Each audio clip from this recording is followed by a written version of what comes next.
Very good morning to all students. तो आज की इस क्लास में हम लोग एक्सक्रीशन को डिस्कस करेंगे। ठीक है, जैसे हमने ट्रांसपोर्टेशन और न्यूट्रिशन एंड रेस्पिरेशन ये तीनों पार्ट कवर कर लिए थे। अब हम इस चैप्टर के लास्ट पार्ट को कवर करेंगे जो कि है एक्सक्रीशन। तो एक्सक्रीशन क्या होता है पहले उसे समझेंगे कि एक्सक्रीशन क्या है, और उसके बाद एक्सक्रीशन अलग अलग ऑर्गेनिज्म में किस तरह से होता है, ह्यूमन में कैसे होता है, इसके अलावा प्लांट में कैसे होता है, वो सारी बातें हम डिस्कस करेंगे। तो सबसे पहले हमारे पास एक टर्म आती है एक्सक्रीशन, कि भाई एक्सक्रीशन क्या होता है।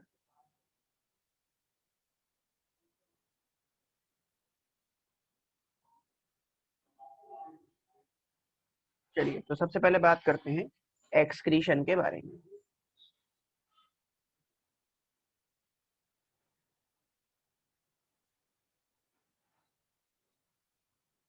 एक्सक्रीशन है क्या, पहले ये समझते हैं। एक्सक्रीशन का मतलब होता है, ये एक ऐसा प्रोसेस है जिसमें मेटाबॉलिक वेस्ट बॉडी से एलिमिनेट होगा। तो जब मेटाबॉलिक वेस्ट बॉडी से रिलीज आउट होगा, एक्सक्रीट होगा, तो उस प्रोसेस को हम बोलते हैं एक्सक्रीशन। एक्सक्रीशन क्या है? It is the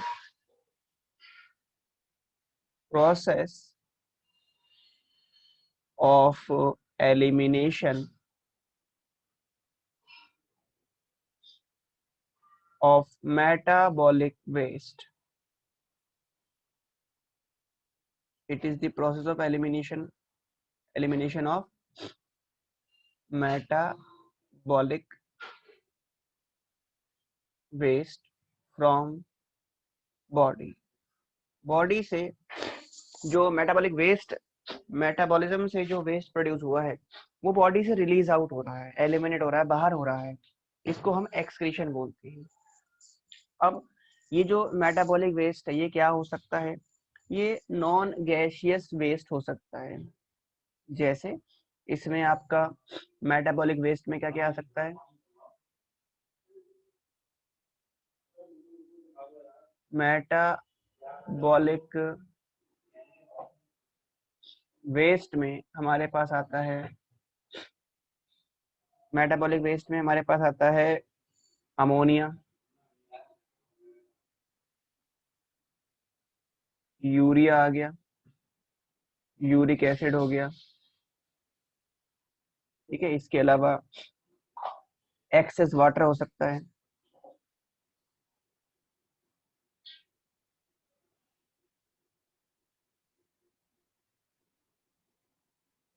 access of water हो गया, और आपका सॉल्ट हो गए,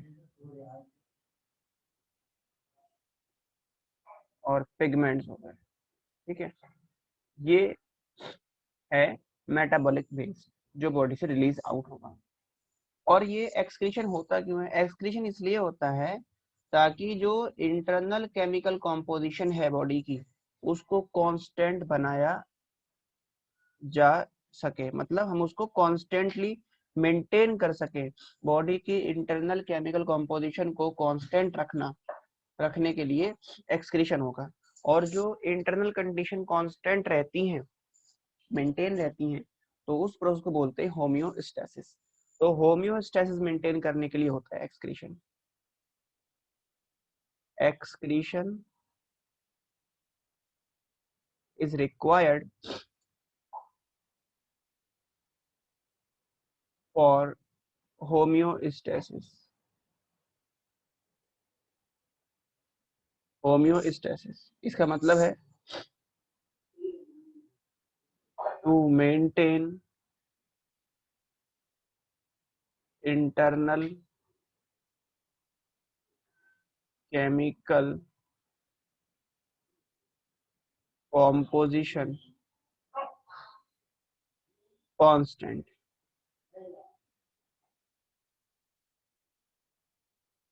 इंटरनल केमिकल कंडीशन को कांस्टेंट रखने के लिए क्या होगा? मेटाबॉलिज्म होगा। सॉरी मैं कह रहा हूँ, एक्सक्रीशन होगा। ठीक है जी। अब हम आगे बात करते हैं, तो एक्सक्रीशन में यदि आगे समझे तो हम देखेंगे कि ह्यूमन के अंदर कौन कौन से एक्सक्रीटरी ऑर्गन होते हैं। तो सबसे पहले हम एक्सक्रीशन इन ह्यूमन की ही बात करेंगे और फिर समझते हैं कि ह्यूमन में कौन कौन से एक्सक्रीटरी ऑर्गन देखे जा रहे हैं।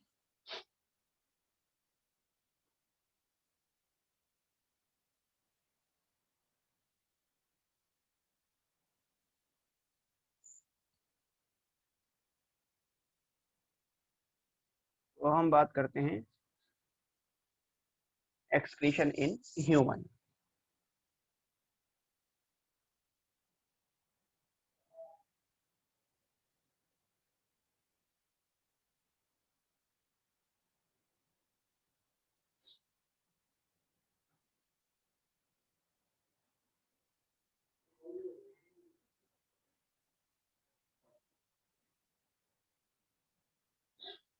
एक्सक्रीशन इन ह्यूमन, तो ह्यूमन में कई सारे क्या होंगे, एक्सक्रीटरी ऑर्गन रहेंगे।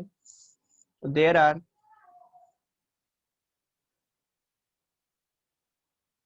Following excretory organs in human। Human में कुछ एक्सक्रीटरी ऑर्गन्स हैं, कौन कौन से हैं देखिए। पहला समझते हैं नंबर वन। नंबर वन जो एक्सक्रीटरी ऑर्गन है ह्यूमन में वो है स्किन। फर्स्ट है स्किन। स्किन एक्सक्रीटरी ऑर्गन है और स्किन से क्या होगा, स्किन की यदि बात करें, ये एक एसेसरी एक्सक्रीटरी ऑर्गन होता है ऑर्गन ह्यूमन के अंदर, जिसमें क्या होता है, जिसमें ब्लड सप्लाई होगी, ब्लड वेसल्स होंगे, और जब ब्लड इसमें से फ्लो करेगा तो जो वेस्ट है जैसे वाटर हो गया, सॉल्ट हो गया, ये वेस्ट यहाँ से रिलीज होगा। इसके अलावा इसमें स्वेट ग्लैंड रहेंगी और उन स्वेट ग्लैंड से क्या होगा, स्वेट जो है वो स्किन में जो पोर हैं उन पोर के थ्रू ये स्वेट यहाँ से रिलीज होता रहेगा। इस स्वेट में एक्सेस ऑफ वाटर रहेगा, प्लस इसके अलावा क्या हो सकता है, इसके अलावा इसमें आपके कुछ सॉल्ट हो सकते हैं। तो इस तरह से जो स्किन है वो एक्सक्रीटरी ऑर्गन की तरह काम करती है। तो हम ये बोल सकते हैं कि जो स्किन है it is one of the accessory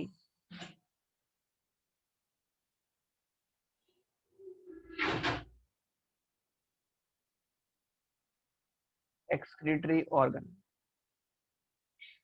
ठीक है, और इसमें क्या होता है, इससे क्या रिलीज होता है, from this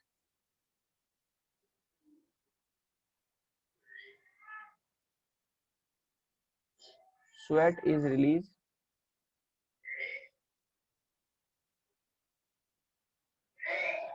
from sweat gland, from sweat gland. Sweat gland से स्वेट रिलीज होगा और स्वेट में क्या रहेगा,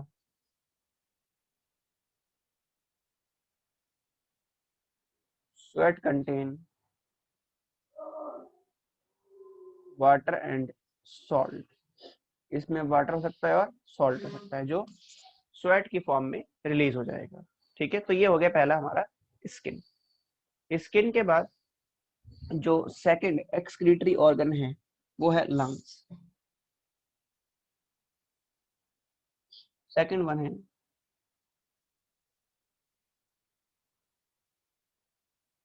लंग्स। लंग्स की यदि बात करें तो ये भी हमारा एक्सक्रीटरी ऑर्गन है जो कि कार्बन डाइऑक्साइड को एलिमिनेट करता है। From this carbon dioxide is eliminated. इसमें से CO2 एलिमिनेट होगा। तीसरे की बात करें तो वो है लिवर। थर्ड है लिवर। लिवर से क्या होगा, लिवर भी एक्सक्रीटरी ऑर्गन की तरह काम करता है। ये क्या करेगा, लिवर जो है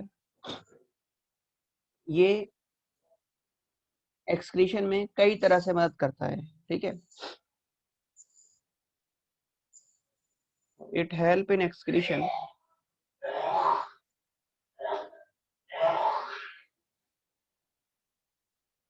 it help in excretion in various way।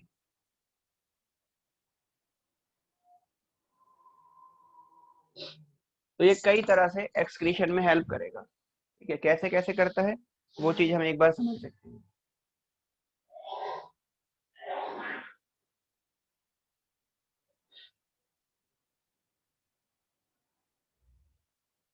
तो देखिए, ये जो लिवर है वो एक्सक्रीशन में किस तरह से हेल्प करता है।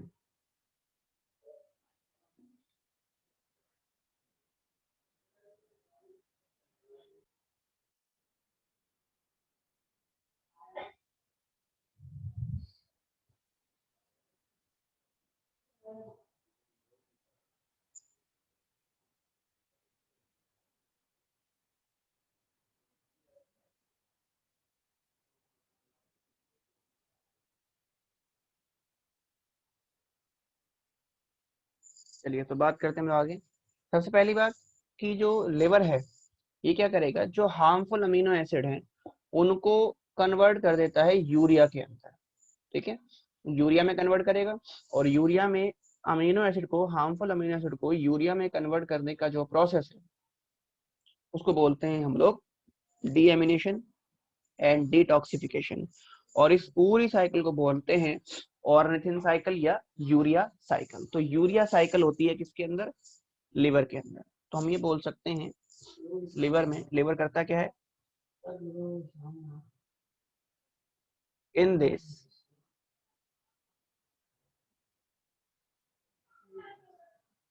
यूरिया साइकिल या ऑर्निथिन साइकिल टेक्स प्लेस। और इस साइकिल में क्या होता है, इस साइकिल में in this harmful amino acid is converted into urea by deamination, deamination करा सकता है, and detoxification, detoxification, deamination and detoxification, ठीक है जी। तो पहला तो ये हो गया। दूसरी बात करें यदि सेकंड, लिवर क्या कर सकता है, और सेकंड जो है ये क्या करेगा, जो बिलीरुबिन है, बिलीवर्डिन है, ठीक है, उनकी फॉर्मेशन करेगा। मतलब आरबीसी, जो आरबीसी की डेथ हो गई, जो आरबीसी डेड हो गई है, मर गई, आरबीसी का लाइफ पूरा हो गया। तो लाइफ स्पेन पूरा होने के बाद जो आरबीसी, अब जो डेड आरबीसी है उसका हीमोग्लोबिन ब्रेक कर देगा ये, और ब्रेक करके बिलीरुबिन और बिलीवर्डिन बना देगा।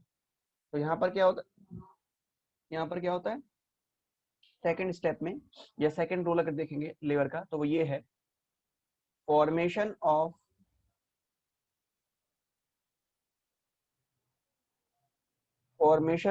bilirubin and biliverdin, bilirubin and biliverdin from breakdown of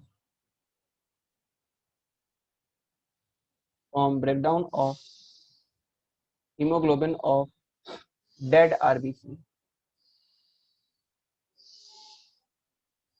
ठीक है। तीसरा देखें यदि, तो तीसरा उसका ये है कि ये जो अलग अलग टॉक्सिक सब्सटेंस है उनको नॉन टॉक्सिक फॉर्म में कन्वर्ट करता है, जैसे कोलेस्ट्रॉल और कुछ विटामिन हो गए, ठीक है। इन सबको, जो टॉक्सिक सब्सटेंस है उनको नॉन टॉक्सिक फॉर्म में कन्वर्ट करेगा। नॉन टॉक्सिक फॉर्म जैसे कोलेस्ट्रॉल हो गया, विटामिन सी हो गया, इसमें कन्वर्ट कर देता है ये, तो हम ये बोल सकते हैं इट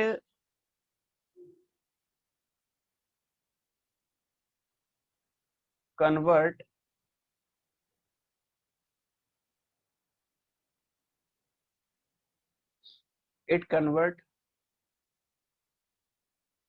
toxic substances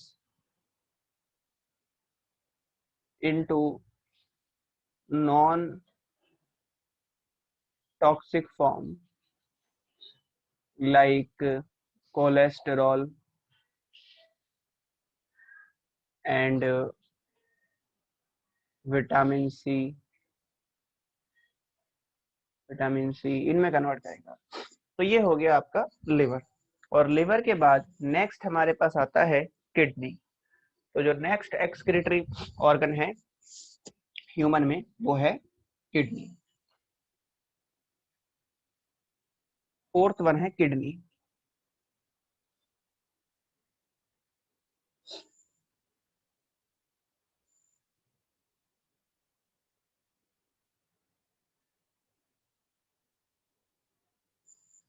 किडनी की यदि बात करें तो ये सबसे इंपॉर्टेंट या मेन एक्सक्रीटरी ऑर्गन है। Main excretory organ. और ये जो है किडनी जो है वो कहाँ देखी जाती है, ये हमारे एब्डोमेन में देखा जाएगा। इसकी हम डिटेल अभी आगे पढ़ लेंगे। ठीक है, तो ये हमने 4 एक्सक्रीटरी ऑर्गन की बात करी। तो 4 हमने एक्सक्रीटरी ऑर्गन देखे ह्यूमन के अंदर। स्किन की बात कर ली, लंग्स को समझ लिया, लिवर समझ लिया, लिवर का रोल समझ लिया क्या होता है, और किडनी की बात कर ली। ठीक है, किडनी तो हमें डिटेल में पढ़ना ही है, तो उसको हम आगे अभी डिटेल में पूरा इसको डिस्कस करेंगे। अब आगे यदि बात करें तो जो हम वेस्ट मटेरियल की बात कर रहे हैं, जैसे हमने बताया कि मेटाबॉलिक वेस्ट जो है वो बॉडी से रिलीज आउट होगा।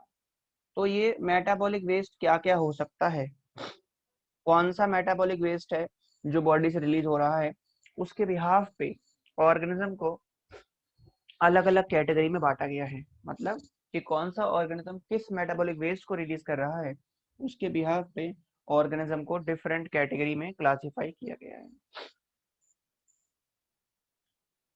तो हम बात करते हैं यहाँ पर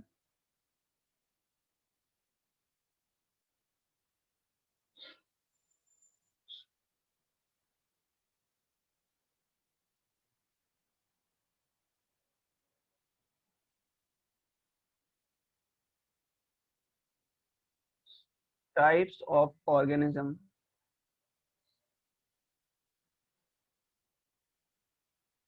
ऑन द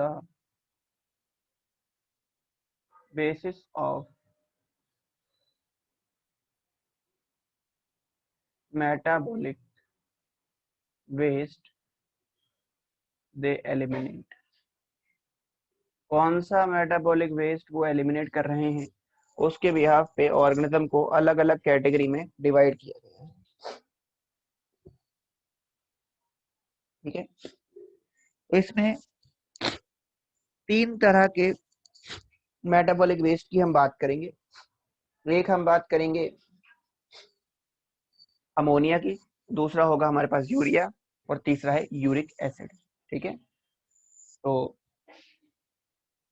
सबसे पहली कैटेगरी जो है, यदि मेटाबॉलिक वेस्ट अमोनिया है तो ऐसे ऑर्गेनिज्म जो अमोनिया रिलीज करें वो कहलाएंगे अमोनोटैलिक ऑर्गेनिज्म।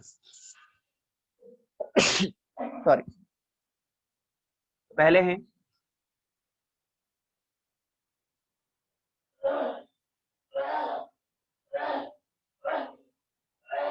Ammonotelic organism.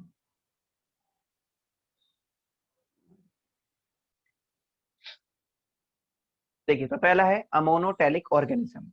तो ये क्या होते हैं, those organism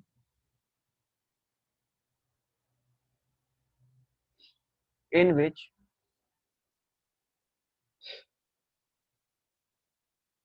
waste material is ammonia.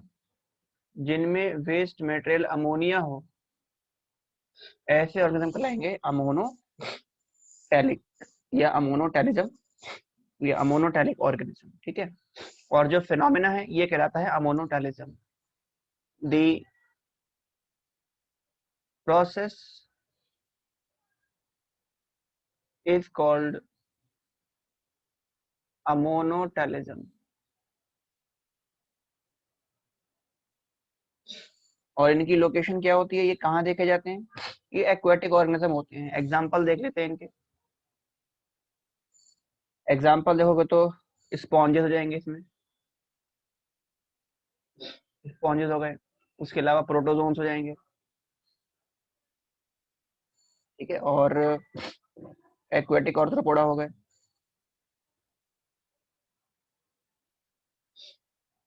Aquatic arthropods हो गए।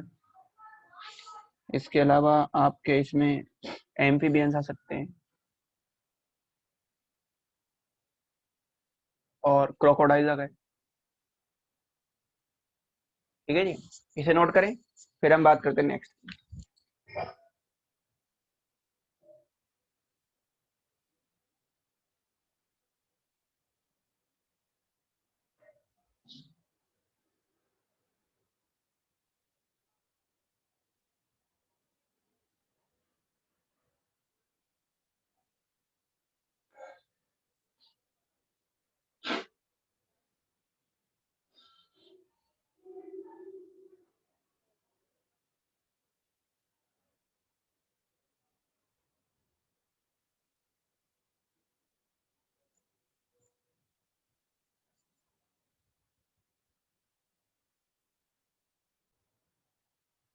अब देखिए, सेकंड वन जो हमारे पास आते हैं अमोनोटैलिक ऑर्गेनिज्म के बाद दूसरे हैं यूरियोटैलिक ऑर्गेनिज्म।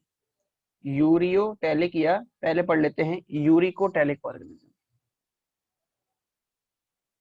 यूरिकोटैलिक ऑर्गेनिज्म ऐसे ऑर्गेनिज्म, ऐसे इंडिविजुअल जिनमें वेस्ट मटेरियल जो है वो यूरिक एसिड रहे, ये यूरिक एसिड को एलिमिनेट करते हैं। Those organism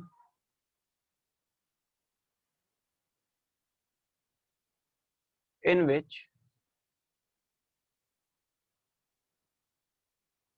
waste material is uric acid। जिनमें वेस्ट मटेरियल यूरिक एसिड रहे वो कहलाएंगे यूरिकोटैलिक। और जो प्रोसेस है वो क्या कहलाएगा? द प्रोसेस इज कॉल्ड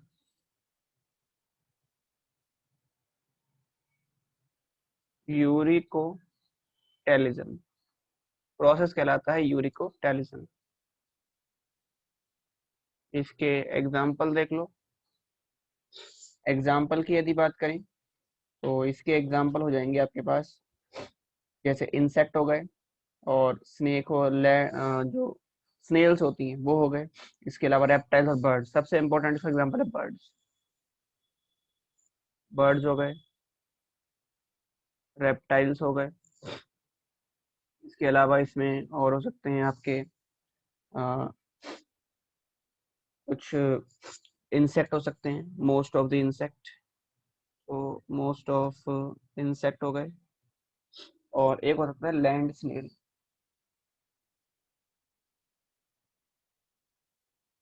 ठीक है, ये है यूरिकोटैलिक ऑर्गेनिज्म। इसके बाद थर्ड हमारे पास आता है यूरियोटैलिज्म या यूरियोटैलिक ऑर्गेनिज्म। यूरियोटैलिक ऑर्गेनिज्म तो ऐसे ऑर्गेनिज्म जिनमें वेस्ट मटेरियल यूरिया रहे। Those organism in which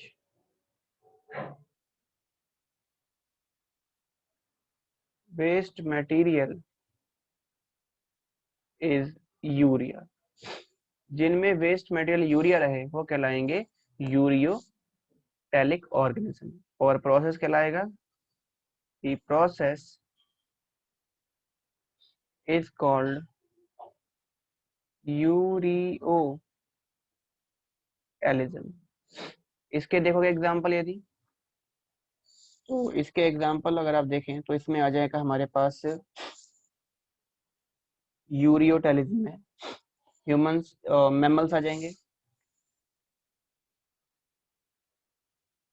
mammals आ जाएंगे इसमें।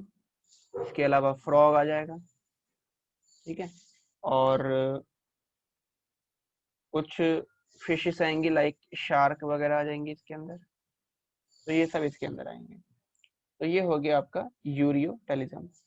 इसमें एक बात हमें और याद रखनी है, जैसे एक हमने पढ़ा था एस्कैरिस, पढ़ा था हमने, अर्थवर्म पढ़ा था। तो एस्कैरिस और अर्थवर्म दोनों के दोनों अमोनोटैलिज्म भी हैं, मतलब अमोनोटैलिक भी शो करते हैं और यूरियोटैलिक भी। तो एक नोट करके हम ये पॉइंट लिख लेते हैं।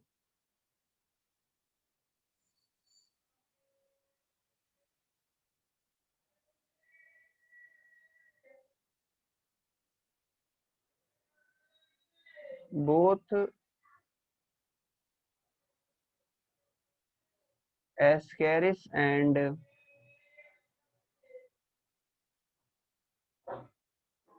अर्थवर्म, एस्कैरिस और अर्थवर्म दोनों कैसे हैं, आर अमोनोटैलिक, मतलब ये अमोनिया भी रिलीज करते हैं, एंड यूरियोटैलिक, और ये यूरिया भी रिलीज करेंगे। वो कंडीशन पे डिपेंड करता है, एक्वाटिक कंडीशन में अमोनिया रिलीज करेगा, और जब टेरेस्ट्रियल कंडीशन में रहेगा तो क्या करेगा, तो उस केस में ये यूरिया रिलीज करेगा। तो इसी के साथ हमने ये जो टाइप्स ऑफ ऑर्गेनिज्म है on the basis of waste material वो कंप्लीट कर लिया। हमने एक्सक्रीशन क्या होता है ये समझ लिया, हमने ये समझ लिया कि भाई जो एक्सक्रीटरी ऑर्गेनिज्म है या ऑर्गन है वो कौन कौन से हो सकते हैं ह्यूमन के अंदर। तो ये सारी बातें हमने आज कंप्लीट कर ली। तो आज हम यहाँ तक रखेंगे, बाकी कंटिन्यू करेंगे नेक्स्ट क्लास के अंदर। Thank you so much.